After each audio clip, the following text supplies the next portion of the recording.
During the war, I was captured by the enemy and subjected to the most fiendish torture ever devised by man. The water torture.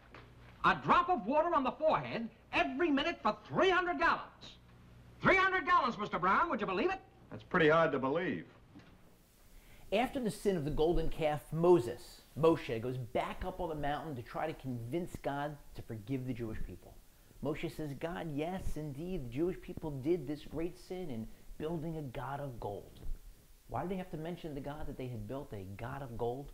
Rashi, the greatest of the commentators, explains that Moshe's hinting to God, God, your excellency, your lordship, king of the world, I have to point out that it's kind of sort of your fault. You can imagine God raising an eyebrow, as it were. My fault?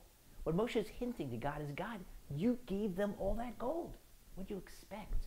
And Rashi quotes the analogy that's brought down by the sages of the Talmud, that it's akin to a father spiffing up his son, putting a bag of gold coins around his neck, and then placing him in the entrance of a house of ill repute. How could he expect that son not to sin? Now that's uncomfortable as a strategy, blaming God, and it harkens back to a very uncomfortable passage in the Torah, right at the beginning of the Torah, when God commands Adam and Eve, Adam and Chava, not to eat from that specific tree in the garden, and they do.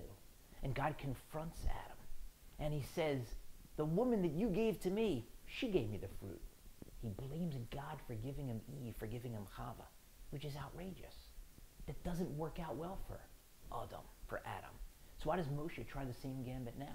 And why does it work out well for Moshe? Well, there are two key differences. Number one, in the first instance, Adam, the first man himself, had sinned. He had to take responsibility rather than shifting blame. Whereas in this instance, Moshe hadn't sinned. He hadn't been part of the sin of the golden calf. And second, and more importantly, when Adam blamed God, he was a kafui tov. He was an ingrate. God had given him the ultimate gift, his wife. And instead of saying thank you, he was throwing it back at God, blaming God. Whereas here, Moshe, alone among the people, had not received any gold in Egypt.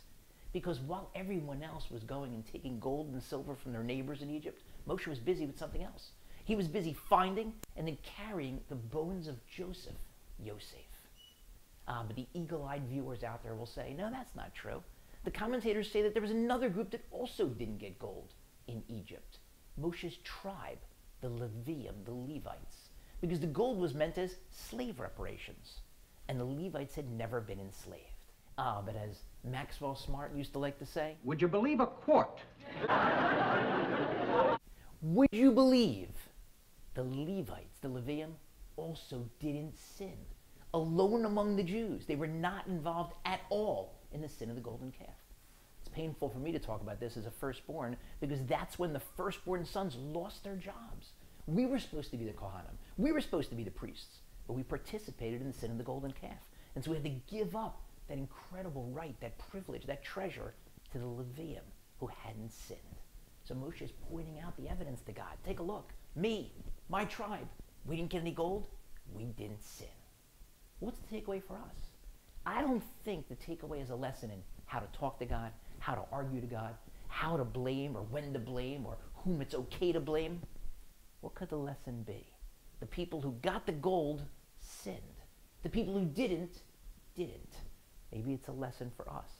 In our day and age, many Jewish households and communities suffer not from poverty, some do, but many don't. They suffer from the opposite, what's been dubbed affluenza. How do we use that material success? When we have it, are our spiritual priorities still in order with God at the top? Or have we reordered them? Are we, unfortunately, building golden calves? What if they came by once a day with a glass of water and an eyedropper?